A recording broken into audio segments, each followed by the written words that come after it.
Absolutely. Catches miss may happen in cricket games. Most senior cricketer. আচ্ছা, বুড়ো বয়সে সাকিবের কি করে ক্যাচ মিস যায়? এবার ধারাভাষ্যকার কক্ষ থেকে ভারতীয়দের সবার সামনে সাকিবকে অপমান করে একই বললেন তামিম ইকবাল।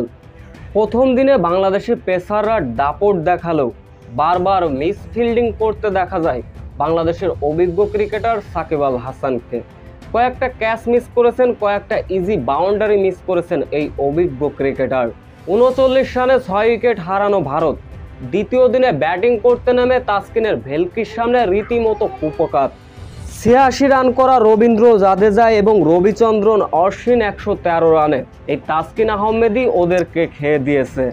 তবে তাসকিন আহমেদ আরও আরেকটি উইকেটও পেতে পারতেন। ব্যাট করছিলেন ভারতের আকাশদ্বীপ। তাসকিনের short pitch delivery, pull shot খেলার চেষ্টা, লেগ সাইডে 30 গজে দাঁড়িয়েছিলেন সাকিব আল হাসান।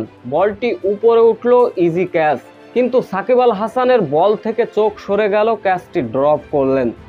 এত সহজ ক্যাচ মিস করায় এবার ভারতীয়দের সামনে প্রশ্ন তুললেন তামিম ইকবাল।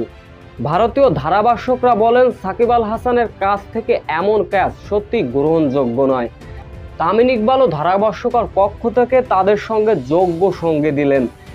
তিনি বললেন, অবশ্যই ঠিকই বলেছেন আপনি, বাংলাদেশের মোস্ট সিনিয়র ক্রিকেটারের কাছ থেকে এমন ক্যাচ সত্যি গ্রহণযোগ্য না। ক্যাচ ড্রপ তো ম্যাচ ড্রপ। এভাবেই সাকিবের ক্যাচ মিসে প্রশ্ন তুললেন তামিম ইকবাল।